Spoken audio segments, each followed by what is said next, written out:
Maintenant qu'on a importé nos médias, ainsi qu'on a créé notre séquence, on va voir un panneau très important qui va nous permettre de prévisualiser nos médias pour les insérer ensuite dans notre séquence. C'est vrai qu'on peut insérer nos médias directement sur une séquence de cette façon-là. Je vais vous montrer. Je vais faire un glisser-déposer sur la séquence de cette façon-là. Voilà, le fichier vidéo a été inséré sur la séquence.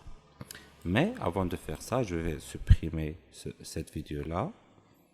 Avant de faire ça, je vais vous montrer le panneau source qui est très utile. Donc pour prévisualiser une vidéo ou même un fichier audio sur le panneau source, il suffit de faire double-clic sur le fichier voulu ou bien juste faire un glisser de poser de cette façon-là.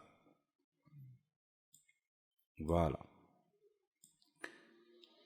Maintenant que notre fichier vidéo est sur le panneau source, on va pouvoir faire des modifications avant de l'insérer sur la séquence. Tout d'abord, pour visualiser la vidéo, il suffit de cliquer ici.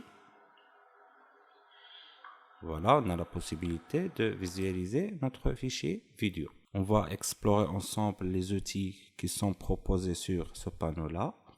On a cet outil-là de marque qui nous permet de créer des marques par rapport à notre vidéo pour se rappeler à des moments donnés, par exemple, comme de cette façon-là. On a ensuite cet outil-là qui nous permet d'insérer la vidéo directement sur la séquence de cette façon. Voilà, la vidéo a été insérée sur la séquence. Je vais la supprimer. On a d'autres outils qui sont présents là. On peut éditer les boutons. Par exemple, je vais rajouter cet outil-là pour pouvoir l'utiliser par la suite. De cette façon, OK. On a cet outil-là qui nous permet d'avancer d'une image à droite ou bien d'une image à gauche pour plus de précision. Et on a les outils qui nous permettent de créer des points d'entrée et des points de sortie. Celui-là pour marquer le point d'entrée de cette façon-là. Par exemple, j'ai envie juste d'insérer une partie de la vidéo, donc je vais insérer un point d'entrée de cette façon et je vais avancer de quelques secondes, par exemple de cette façon-là, et je vais insérer le point de sortie. À partir de ce moment-là, lorsque je vais insérer la vidéo, elle va être insérée uniquement par rapport à cette partie-là que j'ai marquée. Donc, je vais vous montrer comment.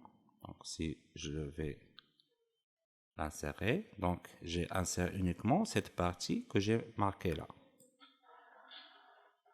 Voilà. Je peux supprimer ces deux points d'entrée et sortie à partir de ces outils-là. Donc, je vais effacer le point d'entrée, puis point de sortie.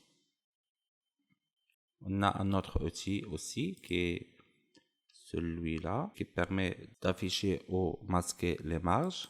Par exemple, je vais insérer tout d'abord ici. OK. Je vais masquer les marges. Voilà. Ce n'est pas si important de se rappeler de tous ces outils-là, car on peut faire les mêmes actions juste à partir du panneau séquence. On a aussi deux outils très importants qu'on a là, qui nous permettent de soit insérer uniquement la vidéo ou bien uniquement l'audio. Par exemple, si je veux insérer uniquement la vidéo, c'est à partir de cette icône-là, je vais faire un cliquer, puis un glisser-déposer sur la séquence de cette façon. Et comme ça, j'ai juste inséré la vidéo. De cette façon-là. On a aussi la possibilité d'insérer uniquement l'audio. De cette façon-là. Voilà. je vais insérer l'audio ici par exemple. À n'importe quel moment, je peux afficher une autre vidéo sur ce panneau source sans modifier la séquence bien sûr. Par exemple, je veux prévisualiser cette vidéo là, je fais double-clic et voilà, il est affiché sur mon panneau source et je peux faire les mêmes actions qu'on a vues précédemment. Prévisualisation, marquer les points d'entrée et sortie, afficher ou masquer le cadre. Cet outil-là qui permet d'insérer la vidéo sur la séquence directement. Par exemple, si je positionne mon repère ici, je fais insérer. Voilà, la vidéo a été insérée à la fin de la séquence. Voilà.